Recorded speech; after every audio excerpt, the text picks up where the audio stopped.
नमस्ते बच्चों। तत्पुरुष समास प्रकरण का षष्ठी तत्पुरुष समास इस वीडियो में हम लोग पढ़ेंगे। षष्ठी तत्पुरुष का जो सबसे पहला सूत्र है वह है षष्ठी। तो इसकी वृत्ति नहीं दी हुई है क्योंकि ये स्पष्ट है। षष्ठ्यंत जो पद है उसका समर्थ सुबंत के साथ समास होगा। तो उदाहरण देते हैं, राज्ञः पुरुषो राजपुरुषः। अब राज्ञः ये षष्ठ्यंत पद है, उसका पुरुष के साथ समास होगा। अलौकिक विग्रह कहते हैं राजन गस पुरुषु, और इस सूत्र से समास होता है। समास के बाद प्रातिपदिक संज्ञा होती है, विभक्ति का लोप हो जाता है, राज पुरुष हो जाता है और एक पद मान करके पुनः प्रातिपदिक संज्ञा और सुरुत्व विसर्ग राजपुरुषः। दूसरा सूत्र है याजकादिभिश्च। याजकादि गण में जो पढ़े गए हैं, याजक पूजक इत्यादि शब्द, उनके साथ भी षष्ठ्यंत का समास होता है। अर्थात याजकादि गण में पढ़े हुए शब्दों का षष्ठ्यंत समर्थ सुबंत के साथ समास होता है। कहते हैं त्रिजकाभ्याम कर्तरी इत्यस्य प्रतिप्रसवोयम। अब एक सूत्र है जो षष्ठी समास का निषेध करता है। त्रिजकाभ्याम कर्तरी अर्थात कर्ता अर्थ में जो त्रिच प्रत्यय है और अक प्रत्यय है, अर्थात तृणवूल त्रिचौ, इस सूत्र से जो कर्ता अर्थ में प्रत्यय होते हैं दोनों, अगर वैसे पद का प्रयोग आप करेंगे तो उनके साथ षष्ठी का समास नहीं होगा। ये सूत्र निषेध करता है। तो याजकादिभिश्च जो सूत्र है वो त्रिजकाभ्याम कर्तरी का प्रतिप्रसव है, उसको बांधने वाला सूत्र है। इसलिए यहाँ ब्राह्मण याजकः, अगर ये सूत्र नहीं रहता तो त्रिजकाभ्याम कर्तरी उसका निषेध कर देता और ब्राह्मण याजकः प्रयोग नहीं बनने देता। तो ब्राह्मणस्य याजकः। अब यहाँ ब्राह्मण गस याजकसु, याजकादिभिश्च सूत्र से समास होता है। समास के बाद प्रातिपदिक संज्ञा विभक्ति का लोप, ब्राह्मण याजक, और फिर से एक पद मानकर सुरुत्व विसर्ग ब्राह्मण याजकः। उसके बाद है देव पूजकः, देवानाम पूजकः। तो देव आम पूजकसु, याजकादिभिश्च सूत्र से समास। समास के बाद प्रातिपदिक संज्ञा विभक्ति का लोप, देव पूजक बना। फिर से एक पद मानकर सुरुत्व विसर्ग देव पूजकः। अब कहते हैं गुणात्तरेण तरलोपश्चेति वक्तव्यम। अर्थात तरवंतम यद गुणवाची, तरप प्रत्यय हो अंत में, ऐसा जो गुणवाची शब्द होगा उसके साथ षष्ठ्यंत पद का समास होगा और तरप का लोप भी होगा। यह वार्तिक जो है न निर्धारणे और पूर्ण गुण, ये दो सूत्र हैं निषेध करने वाले। इन दोनों सूत्रों का प्रतिप्रसव है, अर्थात उसका बाधक है। निषेध को बाध करके ये विधान करता है समास का। तो प्रयोग बनाते हैं सर्वेषां श्वेततरः सर्वश्वेतः। अब श्वेततरः ये गुणवाची पद है और तरप प्रत्यय है। अतिशयन श्वेतः इति श्वेततरः, अत्यंत जो श्वेत होगा सब में उसको कहेंगे सर्वश्वेतः, सबसे सफ़ेद। तो यहाँ श्वेततर सर्व आम और श्वेततर सु ऐसा अलौकिक विग्रह करते हैं और वार्तिक से समास करते हैं। समास के बाद प्रातिपदिक संज्ञा विभक्ति का लोप हो जाता है, सर्व श्वेततर बना। तरप प्रत्यय का भी लोप हो गया, सर्वश्वेत बना। पुनः एक पद मान करके प्रातिपदिक संज्ञा सुरुत्व विसर्ग सर्वश्वेतः। उसी तरह से सर्वेषां महत्तरः सर्वमहान, सर्व आम महत्तर सु, अलौकिक विग्रह, वार्तिक से समास। गुणात्तरेण तरलोपश्चेति वक्तव्यम, इस वार्तिक से समास होगा। समास के बाद प्रातिपदिक संज्ञा विभक्ति का लोप, तरप का भी लोप हो गया, सर्वमहत बना। उसके बाद पुनः एक पद मान के प्रातिपदिक संज्ञा सु लाएंगे और महान महानतो जैसे बनता है वो महान बन जाएगा, तो सर्व महान। उसके बाद कहते हैं कृद्योगा च षष्ठी समस्यत इति वाच्यम। अर्थात कृदंत पद का योग होगा। कृदंत पद से षष्ठी का समास कहना चाहिए और उसका जो है प्रयोग बनाता है इधमस्य प्रवृश्चन। प्रवृश्चन कहते हैं कुल्हाड़ी को, प्रवृश्यते अनेन तो कुल्हाड़ी है, और इध्म कहते हैं लकड़ी को, लकड़ी को काटने वाला कुल्हाड़ी। तो यहाँ पर जो है प्रवृश्चन कर्ण में ल्युट प्रत्यय हुआ है, इसलिए कृतयोग है, इसलिए उसके साथ जो षष्ठी पद आया है इधमस्य, उसके साथ समास होगा। तो इधमंगस प्रवृश्चन सु ऐसा अलौकिक विग्रह करेंगे। समास के बाद प्राप्त संज्ञा विभक्ति का लोप, इधम प्रवृश्चन बना, सु आएगा रुत्व विसर्ग, इधम प्रवृश्चन। तो लकड़ी काटने वाली कुल्हाड़ी, ये इसका अर्थ हुआ।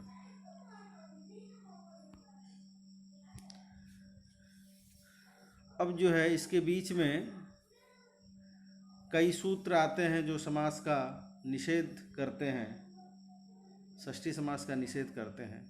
उन सूत्रों को हमने यहाँ छोड़ा है। सबसे पहले जो षष्ठी समास करने वाले सूत्र हैं उनको हमने लिया है, और षष्ठी समास का निषेध करने वाले जो सूत्र हैं उनको हम अलग वीडियो में प्रस्तुत करेंगे। तो दूसरा जो सूत्र है, तीसरा सूत्र है ये, नित्यम क्रीडा जीविकयोः एतयोः अर्थयोः अकेन नित्यम षष्ठी समस्यते।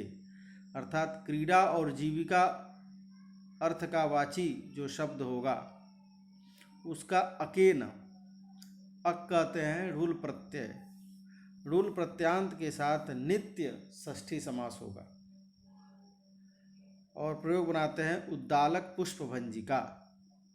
अब उद्दालकस्य पुष्पभंजिका, ये एक प्रकार का खेल है जिसमें फूल को फेंकते हैं एक दूसरे तरफ से, जिस तरह से बैडमिंटन खेलते हैं उसी तरह से फूल को फेंकते हैं, तो उसको कहते हैं उद्दालक पुष्पभंजिका। अब ये जो है क्रीड़ा अर्थ है, और अक भंजिका जो है इसमें ढूल प्रत्यय का प्रयोग होता है, इसलिए इसका नित्य समास होगा। तो उद्दालंगस पुष्पभंजिका सु ऐसा अलौकिक विग्रह। समास के बाद प्राप्त संज्ञा विभक्ति का लोप, उद्दालक पुष्पभंजिका बन गया। स्त्रीत्व की विवक्षा है इसलिए जो है सु आता है, लोप हो जाता है, उद्दालक पुष्पभंजिका। क्रीड़ा विशेषस्य संज्ञा, ये जो है क्रीड़ा विशेष की संज्ञा है। कहते हैं संज्ञायाम इति भावे ढूल, यहाँ पर जो है ढूल प्रत्यय हुआ है संज्ञायाम इस सूत्र से, भाव में, भंजिका में, भंजनम भंजिका ऐसे कर बनेगा। फिर जीविकायाम दंत लेखका, जीविका अर्थ में बनाते हैं दंत लेखा, दंतानाम लेखका, दांतों के ऊपर रंगाई करके या सोने चांदी जो भरते हैं लोग दांतों पर, वैसा काम करके जो अपनी जीविका चलाता है उसको कहा जाता है दंत लेखक। तो यहाँ जीविका अर्थगम्य है इसलिए लेखक में ढूल प्रत्यय हुआ है, तो इसके साथ नित्य समास होगा। तो दंत आम लेखक सु, नित्यम क्रीड़ा जीविकयो सूत्र से समास हुआ। प्राप्त संज्ञा विभक्ति का लोप, दंत लेखक बना, पुनः एक पद मान करके सुरुत्व विसर्ग दंत लेखक। तत्र क्रीडायाम विकल्पे और जीविकायाम त्रिजगाभ्याम कर्तरीति निषेधे प्राप्ते वचनम। क्यों ये सूत्र रखा गया? तो कहते हैं क्रीडायाम विकल्प, क्रीड़ा में विकल्प से प्राप्त था तो वहाँ नित्य समास करने के लिए, और जीविका अर्थ में त्रिजगाभ्याम कर्तरी इस सूत्र से निषेध प्राप्त था तो वहाँ पर समास हो जाए इसके लिए ये नित्यम क्रीड़ा जीविकयोः ये सूत्र रखना पड़ा। अगला सूत्र है पूर्वापराधरोत्तरम एकदेशिनैकाधिकरणे। कहते हैं पूर्व शब्द, अपर शब्द, अधर शब्द और उत्तर शब्द का अवयवी के साथ समास होगा। एकाधिकरण होना चाहिए।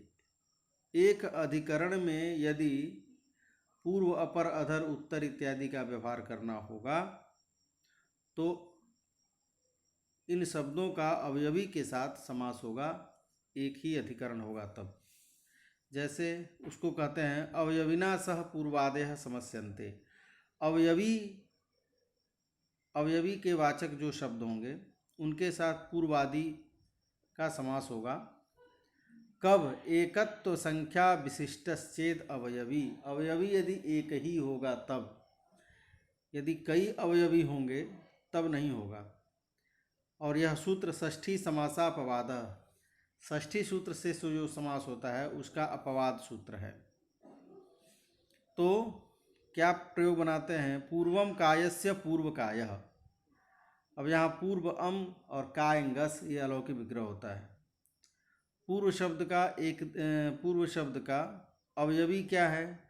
काय। काय कहते हैं शरीर को, शरीर का पूर्व भाग, पूर्व हिस्सा। तो शरीर हुआ अवयवी और उसका पूर्व हिस्सा ये उसका अवयव हुआ। तो पूर्व शब्द का काय शब्द के साथ समास होगा इस सूत्र से। समास के बाद प्रातिसंज्ञ विभक्ति का लोप होगा, पूर्व काय बन गया। एक पद मानकर सुवृत्त विसर्ग, पूर्व कायः। अपर कायः। अब कहते हैं एक देशिना के अवयवी के साथ ही समास होता है, ऐसा आपने क्यों कहा? तो कहते हैं अवयवी के साथ नहीं कहेंगे तो पूर्वम नाभेः कायस्य। अब पूर्वम नाभेः, शरीर के नाभि से पूर्व, तो नाभि यहाँ पर अवयवी नहीं है, इसलिए पूर्व नाभि ऐसा कोई प्रयोग नहीं बन सकता है, क्योंकि अवयवी तो काय है, नाभि तो खुद अवयव है, इसलिए यहाँ समास नहीं होता। कहते हैं एकाधिकरणे किम। आपने ये क्यों कहा कि एक अधिकरण में हो तभी समास होगा, अगर अलग अधिकरण होंगे तो नहीं होगा। जैसे पूर्वस् छात्राणाम। अब यहाँ पर छात्र, बहुत सारे छात्र हैं, कोई फील्ड है उसमें बहुत सारे छात्र हैं, उस छात्रों का जो पूर्व भाग है, तो बहुत सारे छात्र हैं वो पूर्व हिस्से में निकल जाते हैं। तो यहाँ पर एक अधिकरण नहीं है, हर छात्र अपने आप में अधिकरण है, इसलिए एक अधिकरण न होने की वजह से यहाँ समास नहीं होता है। सर्वोपि एक देशो अहना समस्यते। अब कहते हैं कि जितने भी एक देश होते हैं उनका अहना के साथ समास होता है, अहन पद के साथ समास होगा। क्यों भाई? तो क्योंकि संख्या विषाय इति ज्ञापकात्, संख्या विषाय ये सूत्र है। हाँ, सर्वोप्येक देशो अहना समस्यते, अर्थात जितने भी एक देश वाची शब्द हैं उसका अहन के साथ समास होता है। कैसे समास होता है? यहाँ तो एक देशवाची जो शब्द हैं उनको गिनाया है, पूर्व अपर अधर उत्तर, तो फिर जितने भी एक देशवाचक हैं उनका अहन के साथ कैसे समास होगा? तो कह रहे हैं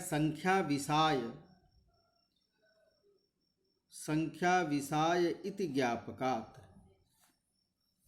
एक सूत्र है जो कहता है कि संख्या शब्द वि उपसर्ग और साय शब्द के परे जो अहन शब्द है उसको, अहन को अहनादेश करता है। तो कहते हैं इसी सूत्र के ज्ञापन से यह सिद्ध होता है कि कोई भी एक देशवाची जो शब्द होगा उसका अहन के साथ समास होगा। अब कहिए कैसे ये ज्ञापन हो रहा है? तो कहते हैं कि मध्याह्न जैसे बनाते हैं, मध्याह्न। अब मध्याह्न मध्य शब्द का तो इस सूत्र में प्रयोग कहीं है, आया नहीं है। पूर्व अपर अधर और उत्तर का ही आया है, मध्य का आया नहीं है। तो फिर जब मध्य का आया नहीं है तो मध्याह्न कैसे बनता है? यदि आप कहें कि षष्ठी सूत्र से समास हो जाएगा, तो अगर षष्ठी सूत्र से समास होता तो षष्ठी चूंकि प्रथमा निर्दिष्ट पद है, तो प्रथमा निर्दिष्ट होने से अहन का पहले प्रयोग होने लगता, तो अहन मध्य ऐसे करके कुछ प्रयोग बनता है, जो कि बनता नहीं है। प्रयोग तो बनता है मध्याह्न। तो फिर इसका मतलब है कि यहाँ षष्ठी सूत्र से तो समास नहीं होगा। तो फिर कैसे होगा? क्योंकि षष्ठी सूत्र से समास होने का मतलब है कि अहन का पूर्व प्रयोग, एक बात। और दूसरी बात, ये जो सूत्र कहता है संख्या विषाय, ये कहता है कि संख्या वी उपसर्ग और साय शब्द के परे जो अहन शब्द होगा उसको अहनादेश होगा। तो षष्ठी सूत्र से जब समास होगा तो अहन शब्द परे आएगा ही नहीं, संख्या वी और साय के पहले बाद में अहन शब्द आएगा ही नहीं, तो अहनादेश करेगा किसको? तो यही सूत्र ज्ञापक बनता है कि इसका मतलब है कि ये संख्या वी और साय शब्द के पहले अहन शब्द आएगा, तो वो तभी आ सकता है जब ये ज्ञापन करेगा। इसीलिए कहा कि सर्वोपेक देशो अहना समस्यते संख्या विषाय इति ज्ञापकात्। तो इसके ज्ञापन से ही मध्याह्न और सायाह्न प्रयोग बनता है। तो मध्याह्न अह्न मध्यम मध्य मध्याह्न और अह्न सायं सायाह्न, ऐसे करके इस ज्ञापन से यहाँ पर समास होगा। और समास के बाद प्रातिसंज्ञा विभक्ति का लोप होता है, साय अहन ऐसा बनता है। और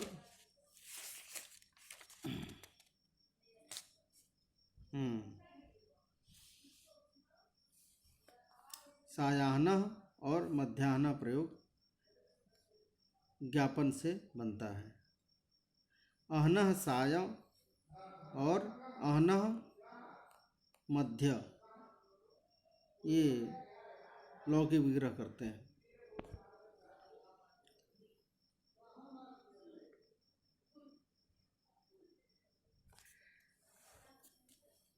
उसके बाद जो है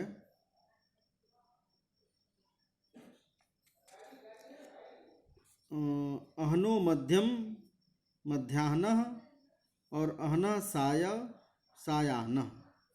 तो अहन गस और मध्य सु ऐसा करके अलौकिक विग्रह करते हैं और इसके ज्ञापन से समास होता है। समास में प्रातिसंज्ञा विभक्ति का लोप होता है और मध्य पद का पूर्व प्रयोग यण संधि हो जाती, दीर्घ संधि हो जाती है, मध्याह्न बनता है। और उसके बाद जो है मध्याह्न बनता है राजा हस्त सखिभ्य टच, इस सूत्र से टच होकर के और टी का लोप होकर के अहनो नहीं टच हो जाता है और अहनो न एतेभ्य से अहनादेश हो जाता है, तो मध्याह्न बनता है। उसी तरह से सायाह्न बनता है। अब कहते हैं केचित् तु सर्व एक देशः काले न समस्यते न तो अहनेव। कुछ लोग कहते हैं कि जितने भी एक देशवाची शब्द हैं केवल साय और मध्य ही नहीं, अपितु जितने भी एक देशवाची पद हैं उनका काल के साथ समास होता है, न तो अहनेव, केवल अहन के साथ ही नहीं। ज्ञापकस्य सामान्यापेक्षकत्वात्, कहते हैं ज्ञापक जो सूत्र है संख्या विषायति, ये सामान्य की अपेक्षा रखता है, सामान्य एक देश की अपेक्षा रखता है। इसलिए केवल वही पद आए तभी समास होगा ऐसा नहीं। तो इसलिए तेन मध्य रात्र और पश्चिम रात्र ऐसा बनता है। तो रात्रे मध्यम मध्य रात्र और रात्रे पश्चिमम पश्चिम रात्र। तो यहाँ पर जो है ये दोनों प्रयोग बन जाते हैं उसके ज्ञापन से।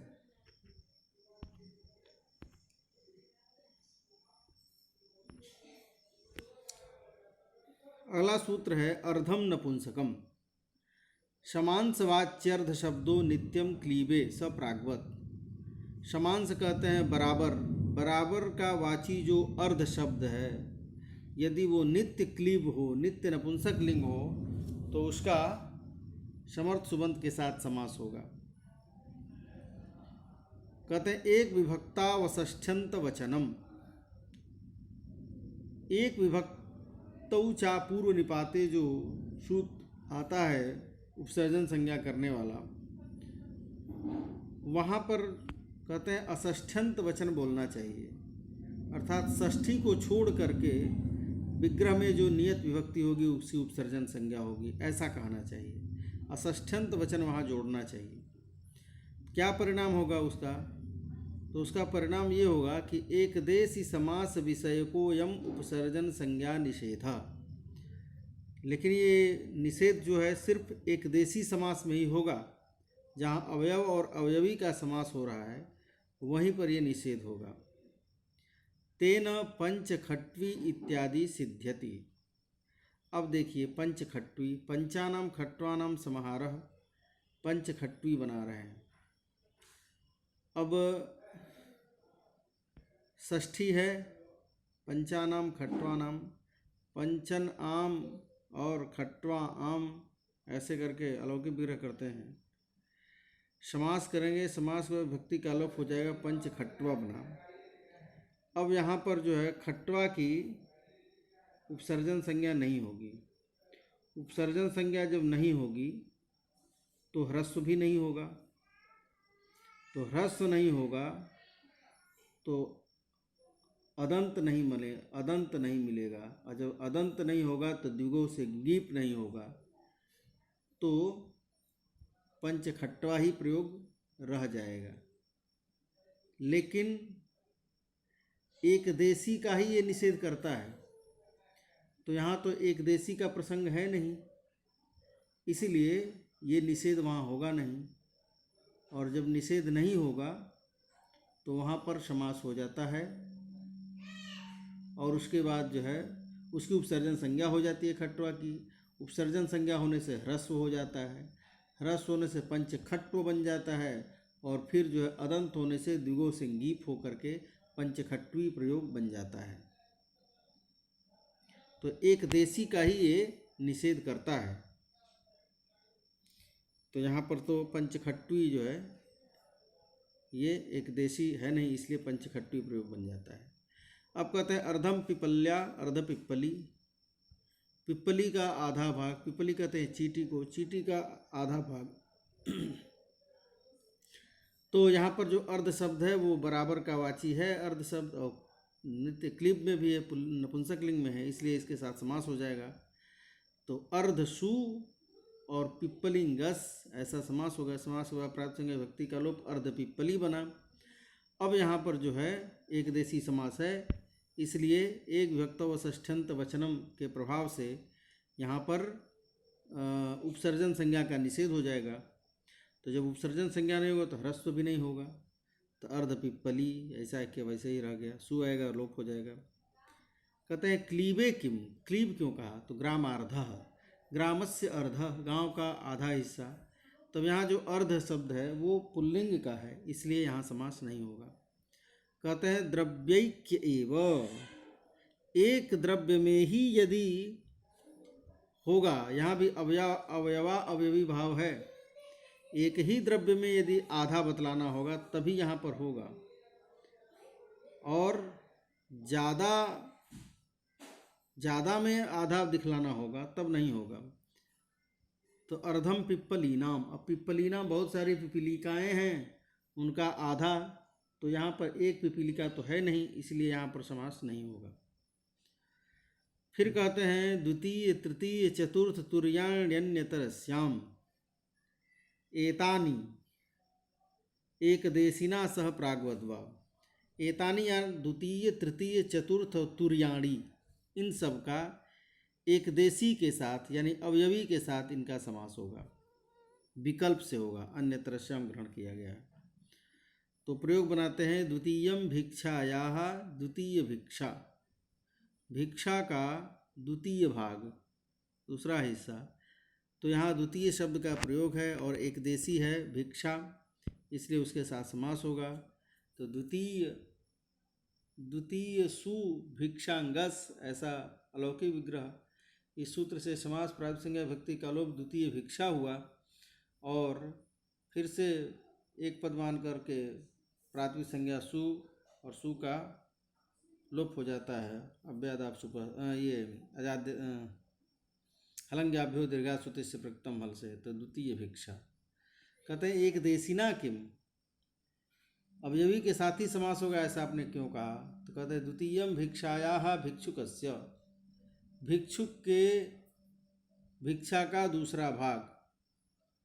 अब भिक्षुक को तो बहुत सारा भिक्षा मिला हुआ है, उसका दूसरा भाग,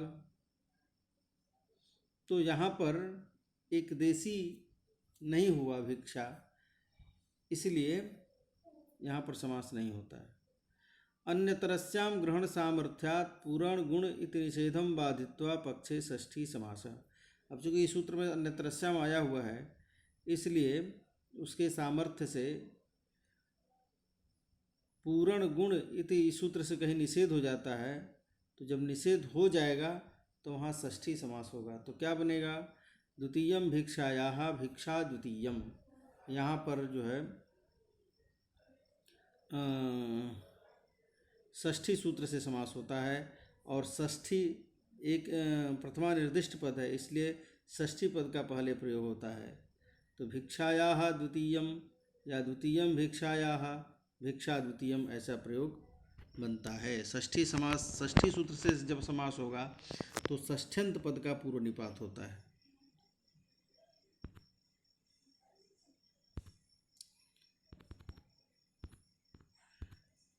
आगे आने वाला सूत्र है प्राप्तापन्ने च द्वितीयया। अब यहाँ पर जो है कहता है कि प्राप्त शब्द और आपन्न शब्द का द्वितीया विभक्त्यंत समर्थ सुबंत के साथ समास होगा, और पक्ष में द्वितीया श्रितातीत इति समास, यानी विकल्प से ये करता है। एक पक्ष में ये प्राप्तापन्ने से द्वितीया करेगा, दूसरे पक्ष में द्वितीया श्रितातीत ये द्वितीया विभक्ति का भी समास करेगा। तो प्राप्तो जीविकाम प्राप्त जीविका, जीविका को प्राप्त जो है उसको कहेंगे प्राप्त जीविका। तो यहाँ प्राप्त सु जीविका अम, ऐसा करेंगे अलौकिक विग्रह। प्राप्तापन्ने से द्वितीय सूत्र से समास होगा, समास हुआ प्राप्त संज्ञा भक्ति का लोप, प्राप्त जीविका हुआ, और उसके बाद जीविका में जो आ है उसको अ कर दिया जाता है। ये द्वितीया आगे लिखेंगे, ये सूत्रे द्वितीया अ इति छित्वा अकारोपी विधीयते। तो जीविका में जो आ है उसको अ भी कर देंगे तो जीविका हो जाएगा, और प्राप्त संज्ञा करके सुरुत्व विसर्ग, तो प्राप्त जीविका। उसी तरह आपन्न जीविका। और जब इस सूत्र से नहीं होगा तो क्या होगा? तो द्वितीया श्रितातीत से द्वितीया, तो जब द्वितीया श्रितातीत से जब करेंगे तो क्या प्रयोग बनेगा? तब प्रयोग बनेगा जीविका प्राप्तः, जीविकाम प्राप्तः, प्राप्तो जीविकाम जीविका प्राप्तः, क्योंकि द्वितीयांत पद का पहले प्रयोग हो जाएगा द्वितीया श्रितातीत से जब समास करेंगे तो। और जब प्राप्तापन्ने से करेंगे तो प्राप्त और आपन्न शब्द का पूर्व प्रयोग होगा। तो जीविकाम प्राप्तः जीविका प्राप्तः ऐसा बनेगा। उसी तरह से जीविकाम आपन्नः जीविकापन्नः, ऐसा प्रयोग बनेगा। कहते हैं कि यह सूत्रे द्वितीया अ इति छित्वा अकारोप्यतेन जीविकाम प्राप्ता स्त्री प्राप्त जीविका। अच्छा, जब स्त्रीत्व की विवक्षा होगा तो प्राप्त जीविका ही रह जाएगी, आपन्न जीविका ही बनेगा। फिर कहते हैं कालाः परिमाणिना, परिमाणवाची शब्द का काल के साथ, कालवाची शब्द के साथ समास होता है। परिच्छेद्यवाचिना सुबन्ते न सह कालाः समस्यन्ते। तो प्रयोग बनाते हैं मासो जातस्य मास जातः। अब यहाँ मासो जातस्य, मास शब्द जो है कालवाची है, और जातस्य परिच्छेद्यवाची परिमाणवाची है। कितना दिन हुआ, किसी बच्ची की अवस्था को पूछा जा रहा है, कितने दिन की हुई, या कितने दिन का शिशु हुआ, तो कहते हैं मासो जातस्य, अस्य मासो जातः, मास जातः, 1 महीना हो गया इसका। तो परिच्छेदवाची जात शब्द है और कालवाची मास शब्द है, इनका समास हुआ। तो मास सु जात गस, ऐसा अलौकिक विग्रह समास प्रातिपदिक संज्ञा व्यक्ति कलो मास जात हुआ, पुनः एक पदमान का सु ऋतु विसर्ग मास जाता। उसी तरह से द्वह जाता, द्वहो जातस्य, द्वह जाता। तो यहाँ पर जो है द्वह सु और जात गस ऐसा करके द्वह जाता बनाते हैं। कहते हैं द्वयो रहनो समाहारो द्वयः। अब द्वयः कैसे बनता है, तो उसकी प्रक्रिया बनाते हैं कि द्वयो रहनो समाहारो। यहाँ सबसे पहले समाहार द्विगु समास करते हैं द्वय का, तो द्वयो रहनो समाहारो से जो है ये द्विगु समास करते हैं। और उसके बाद द्विगु समास होने के बाद तद्धितार्थोत्तर पद समाहारे च, ये जो सूत्र है इससे पहले द्विगु समास करते हैं। और द्विगु समास होने के बाद राजा हस्त सखिभ्य टच से टच हो जाता है, और टच होने के कारण द्वय में टित्वाद भ संज्ञा हो जाती है और टी का लोप हो जाता है, तो द्वय बनता है। और रात्रा हनाना पुंसी से पुंस्त हो जाता है, तो द्वयः ऐसा प्रयोग बनता है। और फिर द्वयः का जात के साथ समास होता है काला परिमाणना सूत्र से, तो द्वय जातः। द्वय जातः जो है एक और भी तरीके से बनता है,